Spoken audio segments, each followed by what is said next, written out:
Thank you. Okay, next. Hi there.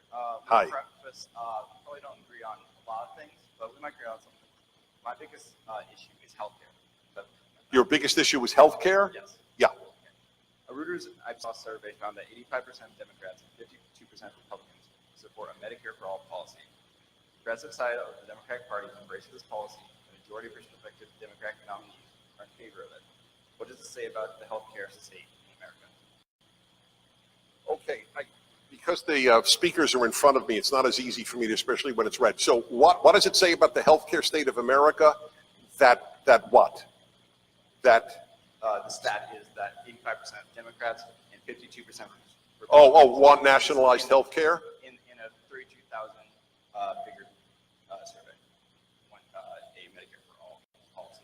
Okay, so let me answer for what I fully gathered. The people on the left want as much free as possible. They want college free too. It's not just health care. I always ask those who want free health care, since it's considered a basic need, why not free food? Food is even more basic than health care. And I've never gotten a coherent answer. If you have one, come to the microphone. If you believe that health care should be free, why shouldn't food? And by the way, on the left, at least in California, which is a socialist republic, in all but name, in California, they now give you both breakfast and lunch, so you don't have to pay for it for your children. And I must say, I said this on the air, and of course to the left this sounds heartless, but I think their positions end up with much more heartlessness because it produces people who are helpless. Helpless is heartless. If you cannot afford breakfast for your children, you are an unfit parent. There is something wrong with you.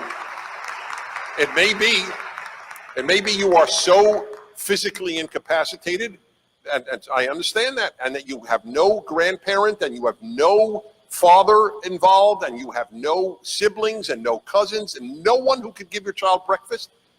What is it called? The cheese thing at the breakfast. What is it at McDonald's? What's it called? Sorry?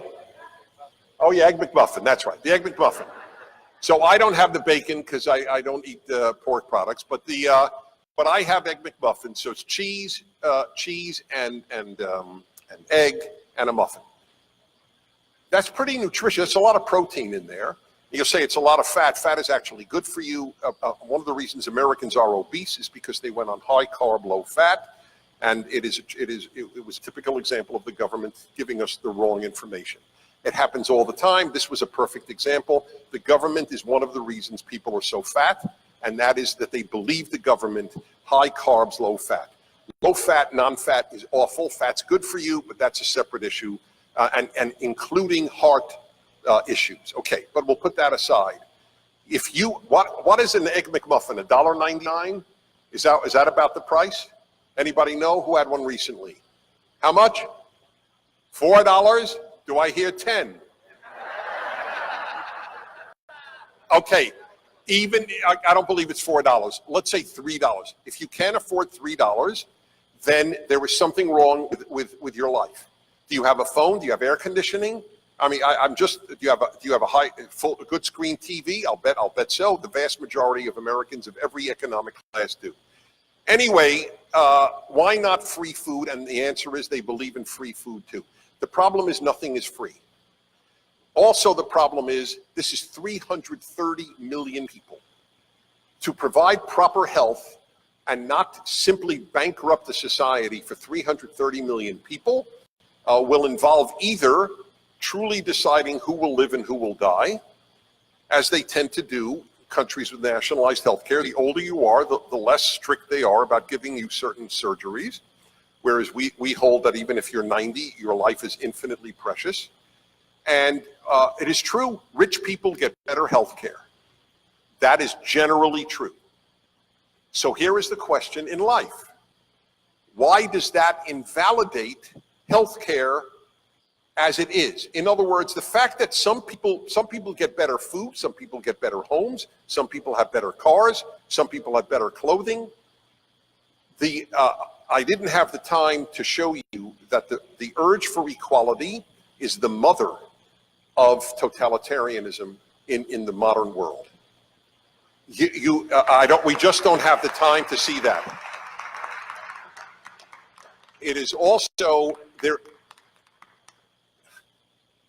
The idea that he has it better than me, if that bothers you, there's something wrong with you, not the system. That is the American and moral way. I don't care that there are billionaires. It doesn't matter to me. I always tell the story in my home in Brooklyn, New York, where I grew up. The next door neighbor was much richer than us. The next door neighbor, he had a Cadillac every year, a new Cadillac. I remember it because I used to shovel the snow in his driveway. I was like a peon compared to this rich guy. I give you my word of honor on the memory of my two parents. It never occurred to anyone in our family to resent our neighbor. Never. The American answer to the neighbor being richer was, how do I get that rich? Not how do I bring him down?